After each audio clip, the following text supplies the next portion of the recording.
Magandang hapon mga ka-happy hour. Narito ang mga balita para sa MBC TV Network News Update 3 PM edition. PBBM iba pang world leaders nagpaabot ng pagbati kay US President-elect Donald Trump.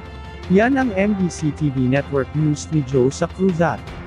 Kasunod ang pagkapanalo ni Donald Trump sa 2024 US presidential elections laban kay incumbent Vice President Kamala Harris, sunod-sunod din ang pagbati na ipinaabot ng world leaders sa kanya.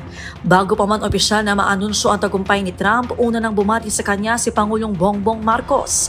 Sa mensahe ni Marcos, umaasa siya na makatrabaho si Trump sa maraming mga issue na parehong pakikinabangan ng Pilipinas at Estados Unidos. Dagdag pa ni PBBM na kilala niyang personal si President Trump, kaya alam niyang ang malakas na liderato nito ay magre-resulta ng magandang hinaharap para sa lahat.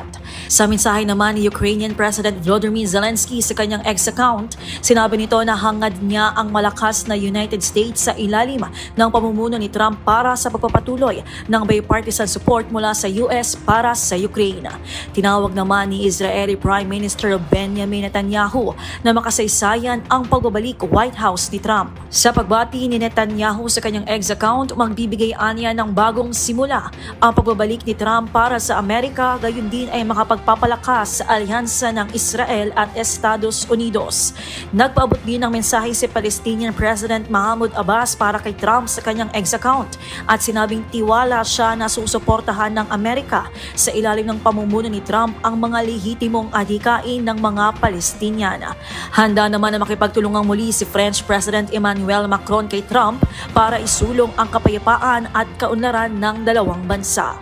Umaasa rin si Thai Minister Paetongtarn Shinawatra na maisusulong ang mas pinatatag na Thailand-US alliance sa pagkakapanalong muli ni Trump sa US presidential race para anya sa kaunlaran naman sa Indo-Pacific region.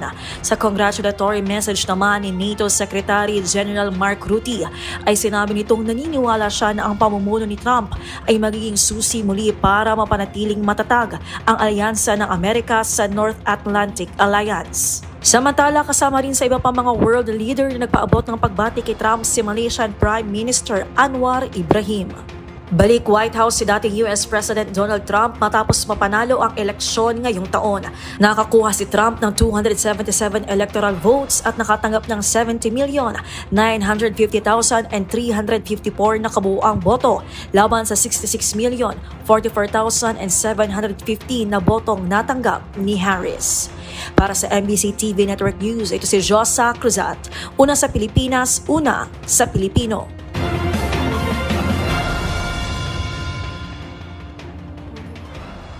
Sa Showbiz Spotted, Jessica Lange mula sa Australia, kinoronahan bilang Miss Earth 2024. Kinoronahan ang pambato ng Australia na si Jessica Lange bilang bagong reyna ng kalikasan sa ginanap na Miss Earth 2024 nitong Sabado sa Parañaque City. Tinalo ni Lange ang 75 na katunggali sa kompetisyon, habang pinalitan nito ang Albanian beauty queen na si Britta Ziri, na nanalo noong nakaraang taon.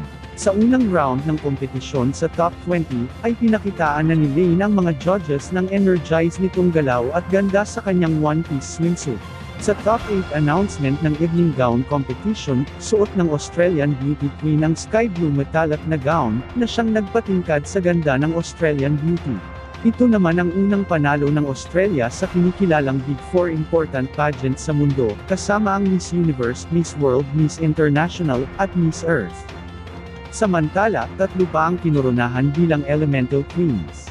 Ang pambato ng Iceland, na si Hrafnhildur Haraldsdóttir ang nag-uwi sa Miss Earth Air, Miss Earth Water na si Bea Milan Winderski mula sa USA, at Miss Earth Fire na si Niva Antezana mula sa Peru. At yan ang mga balita para sa MBC TV Network News Update 3 PM edition. Abangan ang mga susunod na balitaan mamaya para sa 4 PM edition.